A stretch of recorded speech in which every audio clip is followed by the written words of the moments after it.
자, 예수님의 생애 제3차 갈릴리 사역 가이사랴 빌립보에서 예수님이 첫 번째로 자기가 고난당할, 순환당할 것을 딱 예고하시는 이야기를 우리가 함께 보려고 합니다. 자, 넘겨보면, 자, 지난 시간에 예수님께서 두로시돈, 데가볼리 쫙 해서 거기서 옆으로 가셔가지고 우리가 마가단, 달마누다 지방에 가셨다가 벳세다로 가시고 벳세다에서 이제 오늘은 더 북쪽으로 올라가시는 거예요. 더 북쪽. 그러면 거기가 어디냐?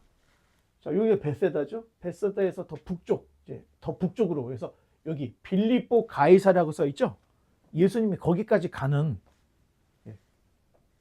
예수님이 거기까지 가는 이야기를 우리가 함께 나누려고 하는데, 자, 오늘 이야기는요, 예수님 공생의 사역의 대전환점이 되는 굉장히 중요한 의미들이 깔려 있습니다. 자, 바로 넘어가겠습니다. 예수와 제자들이 빌립보 가이사랴 여러 마을로 가실새 길에서 제자들에게 물어 이르시되 사람들이 나를 누구라고 하느냐? 전환점이야. 그 전까지는 예수님이 사람들이 나를 뭐라고 해? 한 번도 물어보지 않았던 거야. 그런데 오늘 드디어 예수님이 한숨 딱 돌리시고 이제 십자가를 향해서 달려가기 시작하는 거예요. 그 전에 지금까지의 사역에 대한 평가, 사람들이 나를 뭐라고 하냐? 예수님이 이제 이걸 물어보시는데, 자, 넘겨보면 빌립보 가이사랴, 오늘 본문은 빌립보 가이사랴라고 되어 있는데 다른 데에서는 가이사랴 빌립보라고 기록이 되어 있어요. 자, 갈릴리의 북쪽 지방이죠. 자, 벳사이다에서 쭉 올라가면 여기 가이사랴 빌립보. 자, 이렇게 되어 있습니다.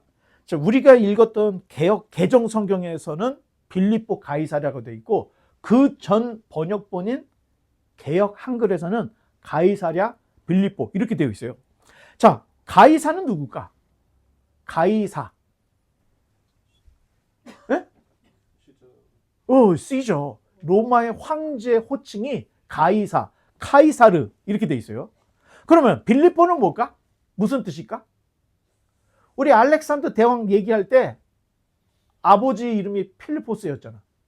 그러면서 빌립보 이야기하면서 다 얘기를 했었는데 빌립보, 빌립보 하는 것은 빌립의 도시란 이런 뜻이 담겨져 있어요. 그럼 빌립이 무슨 뜻이냐? 말을 사랑하는 자, 말을 사랑해. 그래서 빌립보라는 말은 말을 사랑하는 자의 도시다. 이렇게 생각을 하면 됩니다. 원래 지금 나와 있는 이 가이사랴 빌립보 원래 이름이 파니아스라고 하는 이름이 있었어. 자, 그런데 헤롯의 아들 헤롯 빌립이 이곳 이름을 황제를 뜻하는 가이사, 자신의 이름 빌립을 합쳐서 빌립보 가이사랴 또는 가이사랴 빌립보로 이름을 바꿔버렸어요. 그러면 여기서 말하는 가이사는 어떤 황제일까? 어떤 황제일까? 예수님 시대에 로마의 황제가 누구였어? 티베리우스입니다. 티베리우스 황제를 기리기 위해서 디베랴 바다라고 불렀던 거고, 헤롯의 자녀들 중에 권력을 잡은 사람들도 여기다가 가이사랴 빌립보, 빌립보 가이사랴 이렇게 이름을 붙인 거예요. 자, 그러면 넘겨보면 헤롯 가계도에 나오는 빌립이 두 명이 나옵니다. 자, 누구하고 누구? 빌립 1세, 빌립 2세 이렇게 두 명이 있어요. 그럼 우리가 아는 요 빌립 1세는 누구하고 처음에 결혼했죠? 헤로디아하고 결혼했던 헤롯 대왕의 아들이 요 빌립 1세입니다. 두 사이에서 애를 낳았어. 누구였죠? 춤을 췄던 아이. 춤을 췄던 아이. 그래서 헤롯 안디바가 야! 내 나라의 반쪽이라도 줄 수 있어. 원하는 게 뭐야? 그랬더니 엄마한테 쪼르륵 가서 어머니 뭐라고 할까요? 세례 요한의 목을 소반에 담아서 달라고 해라. 그렇게 했더니 헤롯 안디바가 근데 자기가 한 말이 있으니까 어쩔 수 없어. 그래서 세례 요한의 목을 잘라서 소반에 갖다 줬어요. 자, 그 사람들인데, 자, 원래는 헤로디아하고 빌립 1세가 결혼했는데 헤롯 대왕이 죽고 난 후에 3명의 헤롯의 왕자들이 권력을 쥐었어. 그게 누구예요? 아켈라오, 그 다음에 헤롯 안디바, 안티파스, 그 다음에 빌립 2세. 1세가 아니에요. 빌립 2세가 영주가 된 거야. 그런데 가만히 생각해 보니까 헤로디아가 보니까 빌립 1세가 어때요? 왕자긴 왕자였는데 영토가 없어. 그지야. 그러니까 나 떠나오. 발로 차버리고 누구한테 가는 거예요? 헤롯 안디바, 안티파스하고 결혼한 거예요. 그것을 중간에서 세례 요한이 헤롯 아니돼요 했다가 헤로디아가 열받은 거죠. 그래서 춤 사건에 연루가 돼가지고 세례 요한이 참수를 당했습니다. 그리고 그러면 이 헤로디아의 딸 살로메라고 하는데 이 살로메는 누구랑 결혼했어? 빌립 2세와 결혼합니다. 철저하게 이 헤로디아 살로메는요 권력 있는 사람들을 찾아갔던 거예요. 그래서 자기 남편 버리고 안티파스에게 갔던 거고 지금 얘는 빌립 2세 얘가 조카뻘이 되는 거예요. 그런데도 결혼. 그때 당시에 왕족은 근친상간을 했습니다. 왕족을 유지하기 위해서.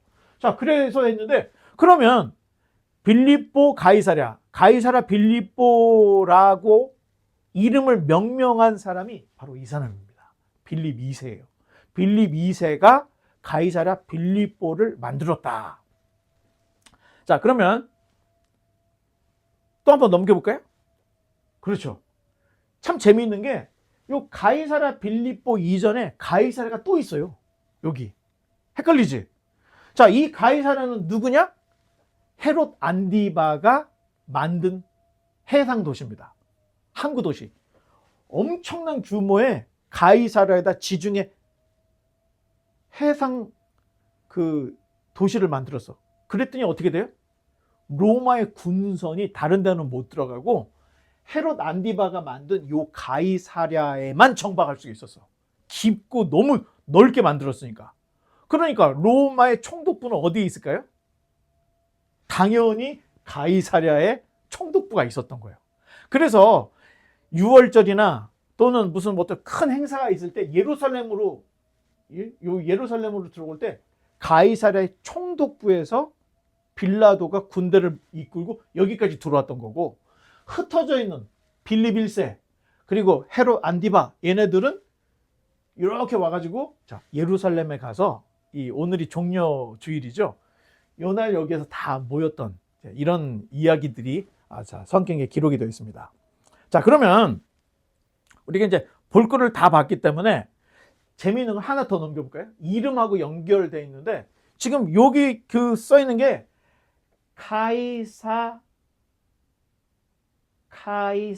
카이사레이아스 테스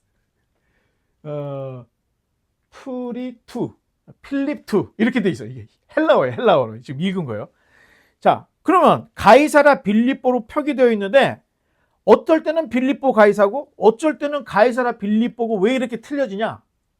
빌립을 강조하고 싶을 땐 빌립보 가이사라고 하고 통상적으로는 가이사랴 빌립보라고 해요. 그러니까 가이사랴 빌립보라고도 헬라어로도 이렇게 쓰여 있어요. 그런데 우리 가지고 있는 성경에 개역 개정으로 바꿀 때는 빌립을 강조하려고 빌립보 가이사랴라고 이름을 쓴 것 같은데, 자, 한 번 더 위치를 한 번 더 볼까요?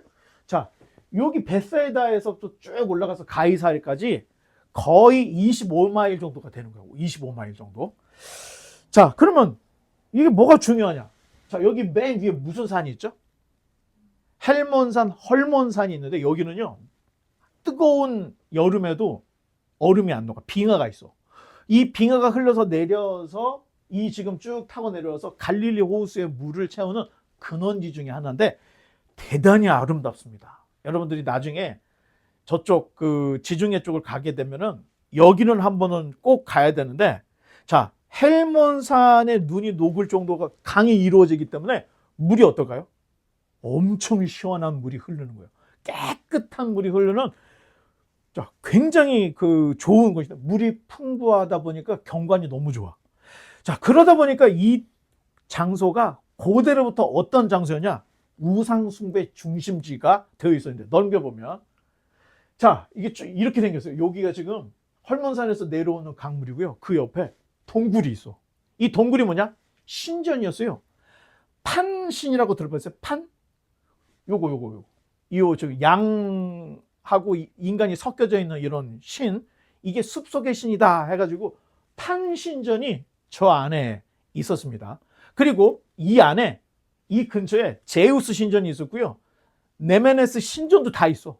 그러니까 이방의 신들이 굉장히 집중되어 있는, 왜? 너무 아름답고 신비로울 정도로, 경이로울 정도로 아름다운 곳이기 때문에 그런 게 많이 있던 거예요. 그런데 마침 예수님이 갈릴리 3차 사역이 마무리될 쯤 됐을 때 베세다에서 제자들과 함께 여기 가이사랴 빌립보를 오신 겁니다. 소풍을 오신 거예요.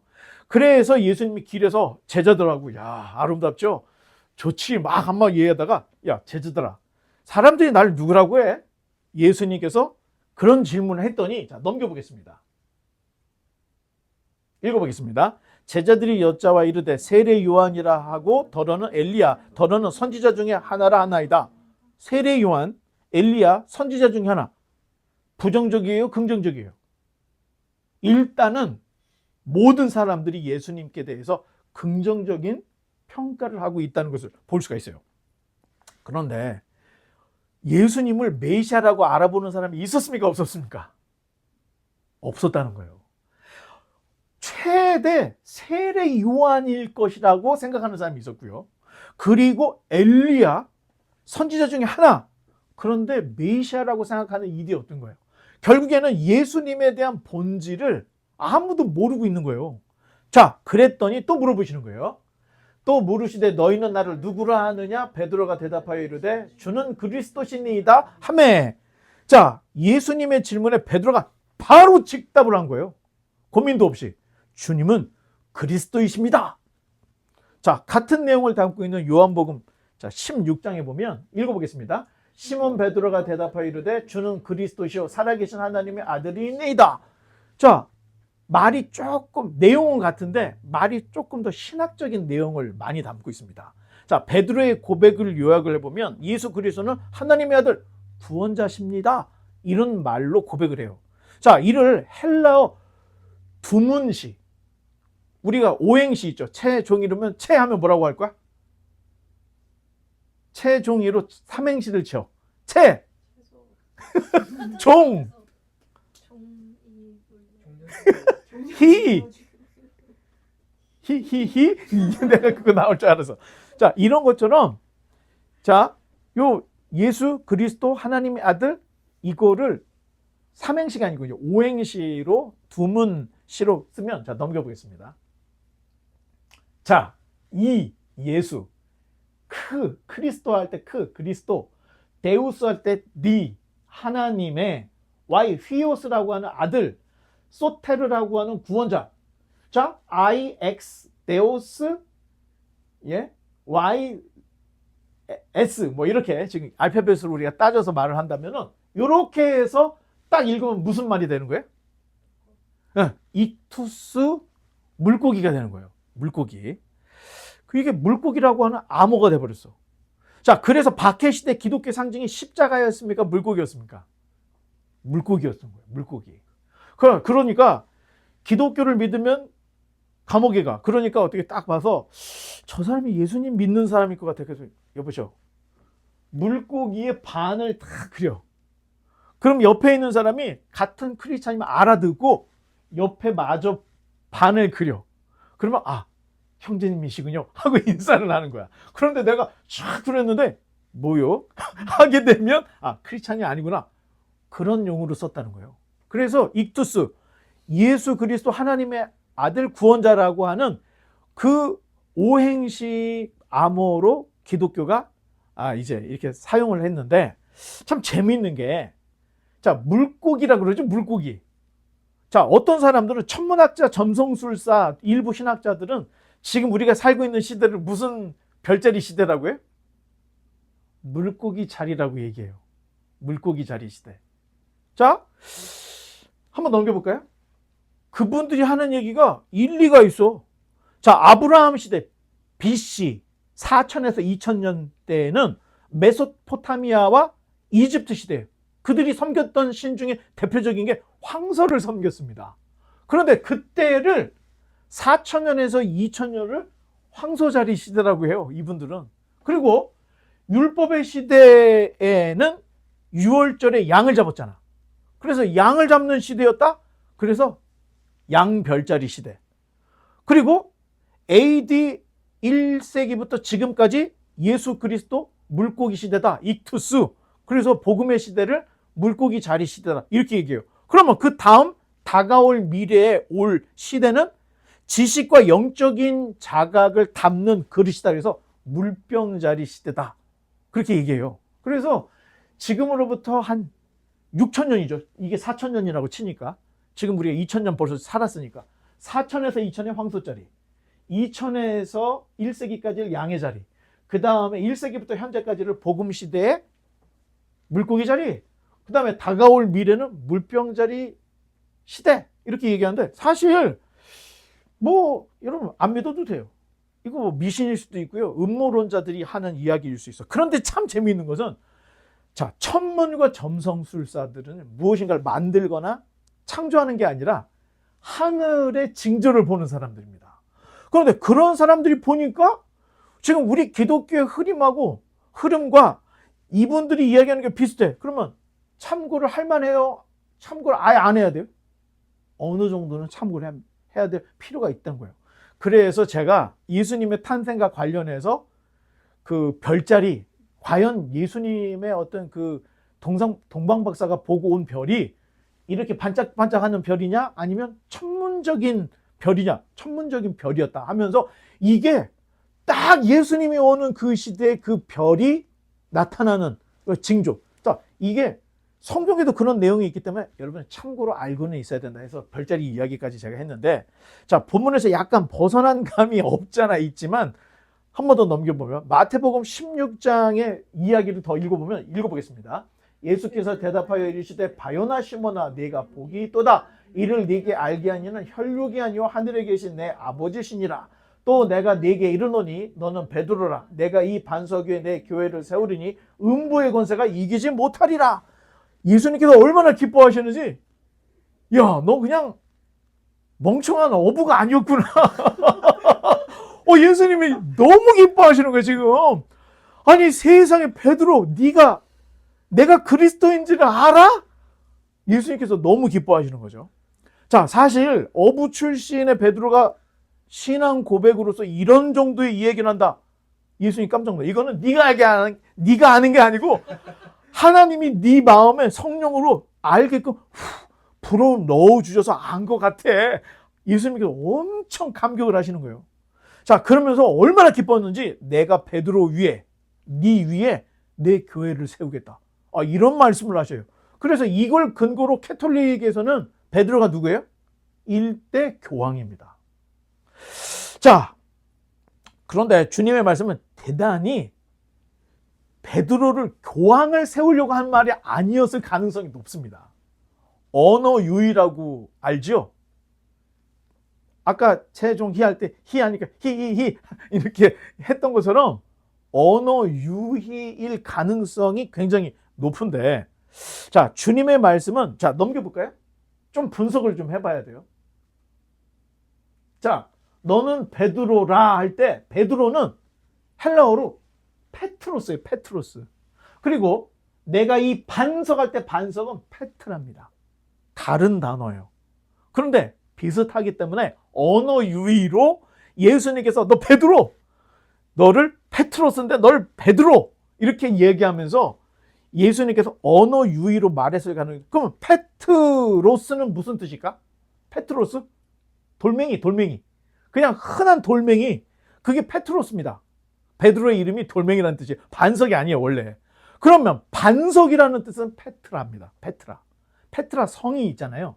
이거는 큰 바위로 만들어진 한 덩어리. 그러니까 반석일, 그 위에 띄어도 끄떡없는 거. 그 위에 집을 줘도 끄떡없는 반석. 이거를 페트라라고 부르는 거예요. 자, 이게 지금 명사도 틀려요. 베드로 할 때는요, 남성 명사로 베드로 개인을 지칭하는 거예요. 페트로스는.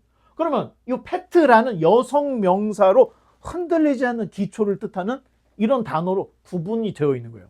자, 그러면 본문의 흐름상 베드로는 작은 돌멩이였지만 베드로가 한 익투스, 주는 그리스도의 살아계신 하나님의 아들입니다 라고 한 이 고백이 거대한 반석이 되어서 주님께서 그 위에 내 교회를 세우겠다라고 하는 언어 유의적인 예수님의 말씀일 가능성이 더 높다는 거예요. 사실 이런 언어 유의가 나오게 된 동기는 아마도 가이사랴 빌립보라고 하는 그 지역의 특별성하고도 관계가 있을 법한데, 자, 넘겨볼까요? 자, 아까 그 동굴을 봤었잖아. 지금은 다 무너져 버렸지만 고대 시대 판신전의 모습이 자, 이렇게 되어 있는 거예요. 진짜 너무너무 아름다운 곳이었던 거예요. 물이 흐르고 신전이 있고 제우스 신전이 있고 네메네스 신전이 있고 막 엄청나게 화려한 곳이에요. 그런데 자, 이 제단의 오른편에 보니까 뭐가 있어요? 여기 뭐 염소 같은 게 막 춤을 추고 있는 것 같고 사람도 여기 있는 것 같고 이러죠? 한 번 더 넘겨볼까요? 이걸 당겼어. 자, 당겼더니 이런 그림이 나오는데 사실은 이 밑에가 아궁입니다. 아궁이.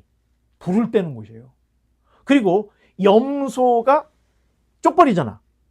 우리 딱딱하잖아. 이렇게 딱딱딱딱 할 때처럼 있는데 여기를 잘라. 그리고 풀어놔. 밑에서 불을 떼고. 그럼 이 염소들이 어떻게 해? 아, 뜨거워! 하면서 막 뛰잖아.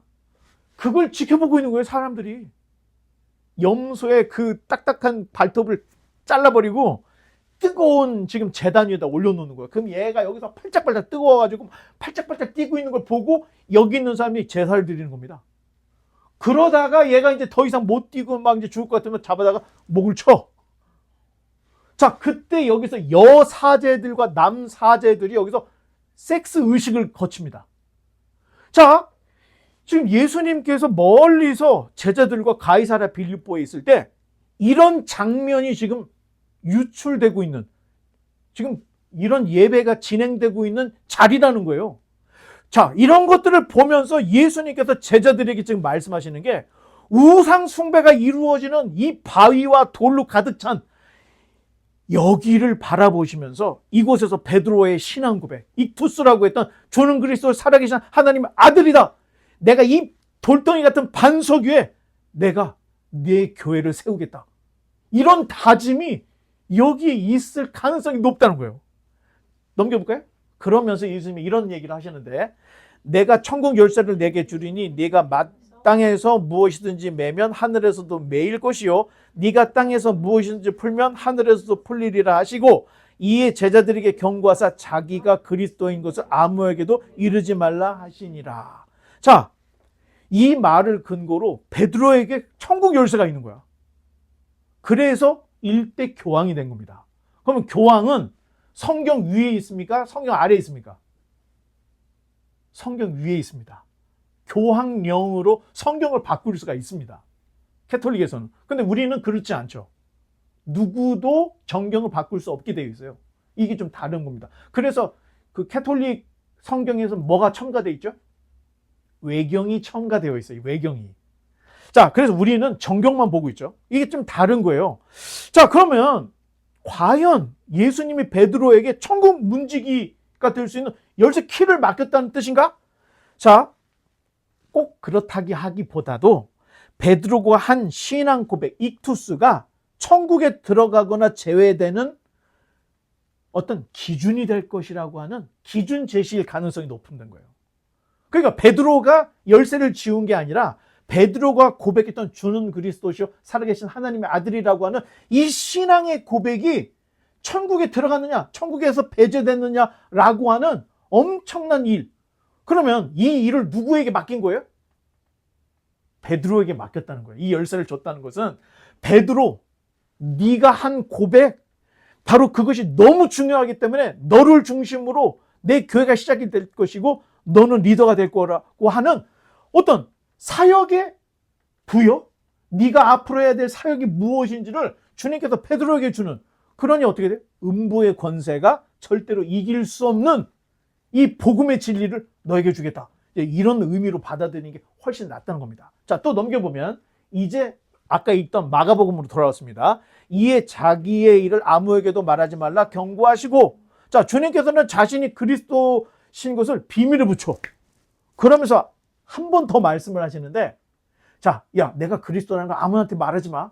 그런데 앞으로 일어날 비밀이 있어 하면서 또 말씀을 하시기를 읽어보겠습니다. 인자가 많은 고난을 받고 장로들과 대제사장들과 서기관들에게 버림받아 죽임을 당하고 사흘 만에 살아나야 할 것을 비로소 그들에게 가르치시되.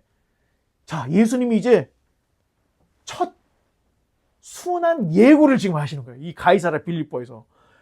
예수님께서 내 교회를 세우기 위해서 선행될 내 사역이 있다는 거예요. 그게 뭐예요? 고난, 십자가의 죽음, 부활, 이런 것들이 있을 것이다 얘기를 해요. 그러면 왜 제자들에게 이런 말씀을 하실까? 중요합니다. 만약에 예수님이 이런 이야기를 미리 안 하고 갑자기 감람산에서 군병들이 나타나서 예수님 체포해, 예수님 십자가에 달려, 그러면 어떻게 돼요? 야, 우리 망했다, 이렇게 되는 거죠. 우발적인 일이 벌어지는 거니까. 그런데 예수님께서 미리 말씀을 했다는 것은 이게 다 계획된 일이고 비밀이었어. 다른 사람에게는 말을 하지 않지만 내가 너희들에게 이야기하는 건, 혹시 내가 십자가에 달리면 실망하지 마. 혹시 내가 죽어도 흩어지지 마. 내가 너에게 준 이 사명은 네가 이루어야 돼. 이런 의미로 예수님께서 정말 중요한 순한 예고 비밀을 제자들에게만 이렇게 말씀을 하시는 내용이 있는데, 근데 예수님 십자가 달릴 때 제자들 어떻게 했죠? 다 도망가 버렸어. 뭔가 듣는 것 같아. 뭔가 아멘 하는 거. 주는 그리스도의 살아계신 하나님의 아들입니다 했는데 예수님 십자가 달려 죽는데 와 하면서 다 도망가. 베드로가 몇 번 부인했죠? 3번. 마지막 3번째는 어떻게 했어요? 저주하며 예수를 모른다고 얘기를 해. 아니, 쉽게 얘기해서 내가 사투리를 쓰는 사람이요. 그런데 너 그 충청도 사람이지? 그때 아니요. 얘기를 하면 사람들이 어떻게 들을까요? 네 말투가 지금 넌 충청도 사람이야. 똑같죠? 지금 베드로의 사람들이 너도 갈릴리 도당 아니야? 그랬더니 난 아니요. 그 얘기한 거야. 또 야, 너 내가 얼굴 봤어? 그랬더니 아니란께 하면서 또 얘기를 해. 그 3번째, 저주하면서 예수는 죽어마땅한 사람이지만 난 아니야 하고 얘기를 하는데 사람들이 뭐라고? 야, 저 충청도 사투리 쓰라고 보니까 저거 갈릴리 사람 맞네.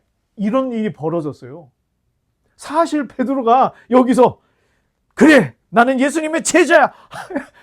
그게 이제 예수님께서 다 알고 있었던 이야기지만 그렇게 하지 못하고, 그래서 닭이 우는 소리 듣고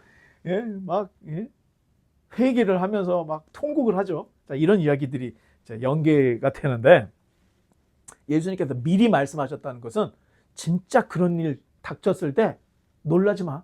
우발적으로 된 게 아니고 이게 다 하늘의 문을 열려고 하는 지금 계획된 일이라는 것을 미리 말씀해 드리고 있는 거예요. 또 넘겨보면, 드러내놓고 이 말씀을 하시니 베드로가 예수를 붙들고 항변하매 예수께서 돌이키사 제자들을 보시며 베드로를 꾸짖어 이르시되 사탄아, 내 뒤로 물러가라. 네가 하나님의 일을 생각하지 아니하고 도리어 사람의 일을 생각하는도다 하시고, 항변하고 만류하는 베드로에게 주님 안 됩니다. 그랬더니 사탄아, 내 뒤로 물러가라.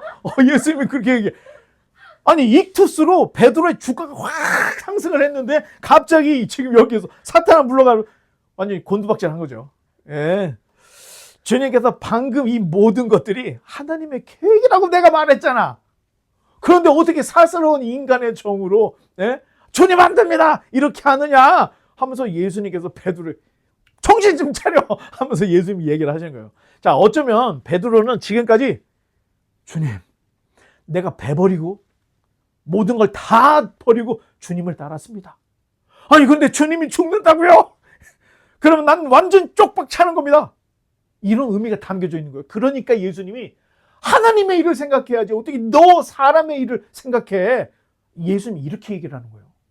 자, 보통 우리는요, 신앙이다 할 때는 고난 없이 잘 나가는 거. 마치 도미노가 짝깍짝깍짝깍 저거 시험 봐면 딱 통과.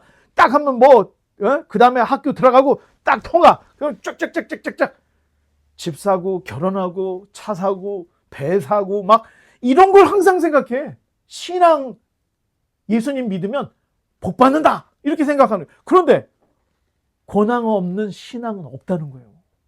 요한계시록에 유다지파의 사자, 라이언 오브 데이빗, 유다지파의 사자는 어린 양으로 온다는 거예요.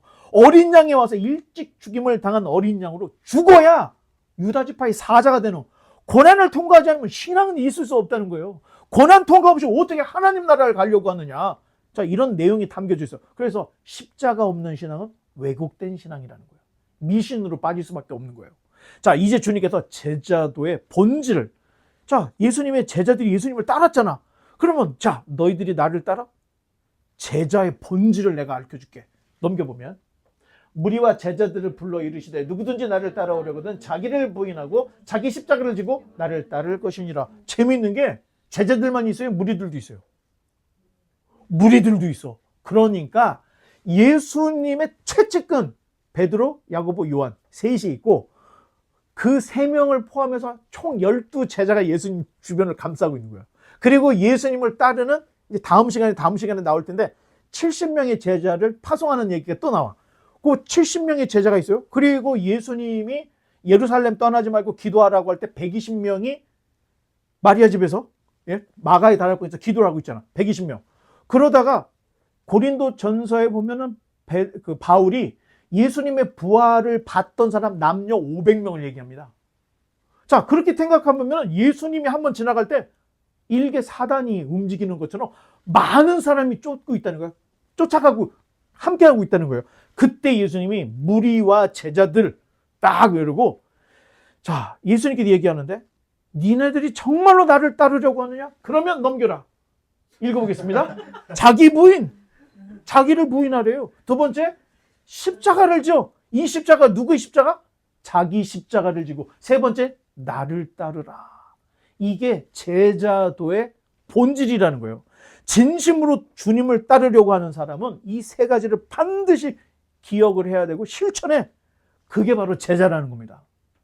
넘겨보면, 읽어보겠습니다. 누구든지 자기 목숨을 구원하고자 하면 잃을 것이요 누구든지 나와 복음을 위하여 자기 목숨을 잃으면 구원하리라. 사람이 만일 온 천하를 얻고도 자기 목숨을 잃으면 무엇이 유익하리요? 사람이 무엇을 주고 자기 목숨과 바꾸겠느냐? 저 생명에 대한 이야기를 해요. 예수님께 가야 생명이야. 예수님의 제자로 예수님을 따라야 돼. 그러니까 요 세 가지라면 생명이 보증이 된다고 하는 굉장히 역설적인 가르침을 하고 있는 거예요. 그런데 목숨을 잃는 자가 목숨을 얻어. 그런데 목숨을 얻으려고 하는 사람은 어떻게 될까? 결국 반대로 목숨을 얻지 못하게 되는 역설적인. 그래서 제자도는요, 역설적이라는 것을 강조를 하고 있다는 거예요. 내가 손해봐야 생명을 얻어요. 내가 무엇인가 고난을 받아야 진짜 신앙이 되는 것처럼 이게 역설적이다. 자, 이 추구가 아니라 헌신을 해야 예수님의 제자가 될 수 있다. 넘겨보면 이제 마지막입니다. 누구든지 이 음란하고 죄 많은 세대에서 나와 내 말을 부끄러워하면 인자도 아버지의 영광으로 거룩한 천사들과 함께 올 때에 그 사람을 부끄러워하리라. 또 그들에게 이르시되 내가 진실로 너희에게 이르노니 여기 서 있는 사람 중에는 죽기 전에 하나님의 나라가 권능으로 임하는 것을 볼 자들도 있느니라 하시니라. 자, 두 가지 선택이 있어. 세상과 타협하고 살든가 예수님을 따르든가 둘 중에 하나. 이것은 중립이 없는 거예요. 항상 얘기했죠. 동전이라는 것은 그 얇은 그 중립이 있는 것 같아. 그런데 진짜 영적인 세상에서는 중립이 없습니다. 예수님을 따르든가 세상과 타협하든가 둘 중에 하나. 또 한 가지, 죽기 전에 하나님의 나라가 권능으로 임하는 것을 볼 자가 있다. 이런 말씀을 하셨는데, 앞으로 주님을 부끄러워하지 않고 자기 부인하고 십자가를 지고 예수님을 따르는 자들은 살아있는 동안 하나님 나라의 강력한 현시와 영광을 볼 자들도 있다.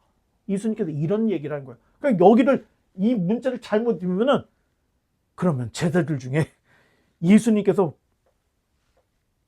재림하는 것을 본 사람이 있을까?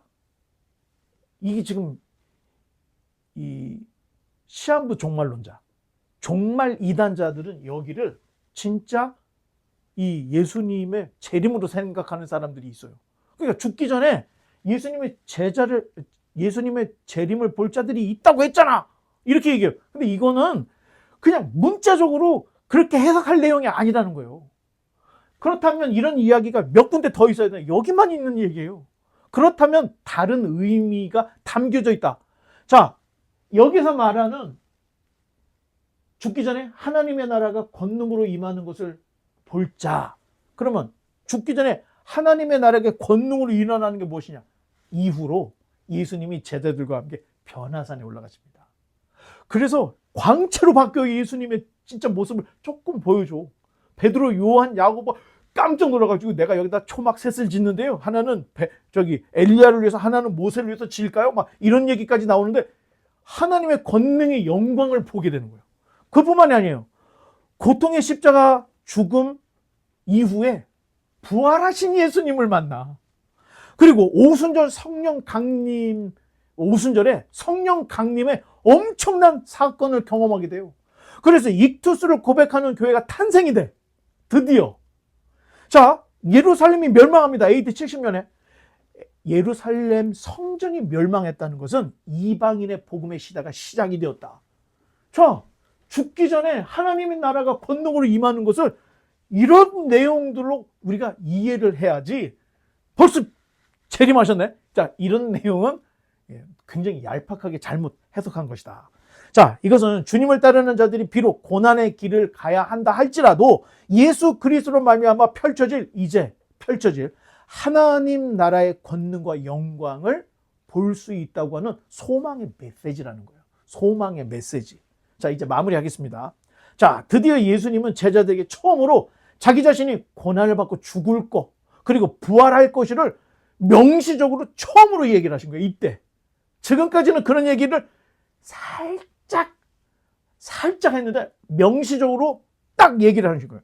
자, 세상 신들을 숭배하는 거대하고 화려한 신전들 앞에서 초라한 모습의 나사렛 예수가 진정한 왕이자 하나님의 아들이심을 이 남의 신전 앞에서 영적인 혁명적인 선언을 하고 계신 거예요. 지금 예수님께서. 내가 이 페트라 위에 내 교회를 세울 것이다. 그것을 베드로가 고백한 익투스, 신앙의 고백으로 세울 것이다. 이런 이야기가 오늘 있었던 얘기인데, 이 혁명적인 선언이 유대 땅 안에서 선포됐습니까? 아니면 이방 땅에서 지금 선포된 겁니까? 가이사랴 빌립보는 이방 땅이에요. 이방 땅에서 예수님이 이런 엄청난 영적 혁명적 선언을 탄신전 앞에서 지금 이야기를 하고 있다는 거예요. 내가 여기 반드시 무너뜨리고 내 교회를 세울 것이다. 그런 이야기를 지금 하고 있는 거예요. 자, 드디어 이런 이야기들은 복음이 유대 땅에만 머물 것이 아니라 이제 유대 땅을 벗어서 온 세계에 퍼질 것이다. 그래서 사도행전에 뭐라고 되어 있어요? 성령이 임하시면 권능을 받고 예루살렘, 온 유대, 사마리아, 땅끝 너희가 복음을 전할 것이다. 이런 얘기를 하셨는데 그런 일들이 이제 일어날 그런 변화의 분기점이 오늘 있었던 사건들로 예수님께서 말씀을 하신다. 자, 이제 결론을 맺겠습니다. 교회는 신앙 고백 위에 세워졌어요. 예수, 하나님의 아들, 구원자, 메시아, 그리스도, 이 위에 교회가 서 있는 겁니다. 자, 우리의 신앙 고백은 유대를 벗어나 온 세상 전파되는 혁명적인 신앙 고백이라는 거예요. 그래서 복음이 가는 곳마다 어떤 일이 벌어져요? 여성의 인권이, 아이들의 인권이, 병원이 세워지고 학교가 세워지고 하나님 나라 백성의 모습으로 계속 바꿔져 왔던 우리 선배들의 일들, 이 일들은 거기서 끝나면 되는 게 아니라는 거예요. 우리들도 이제 AI 시대를 사는 우리들도 하나님의 백성답게 자기를 부인하고 자기 십자가를 짚고 예수 그리스도를 따라가는 새로운 시대, 새로운 복음 사역을 우리가 감당해야 된다. 이렇게 받아들여야 되는 거예요. 자, 풍요와 권력으로 상징되는 세상의 평가는 오락가락하지만 우리는 예수님께서 말씀하신 제자도의 근본, 첫 번째 뭐죠? 자기를 부인하고, 두 번째 뭐죠? 자기 십자가를 짊어지고, 마지막 세 번째는 예수 그리스도를 따르는 저와 여러분 되시기를 주님의 이름으로 간절히 축원합니다. 기도하겠습니다.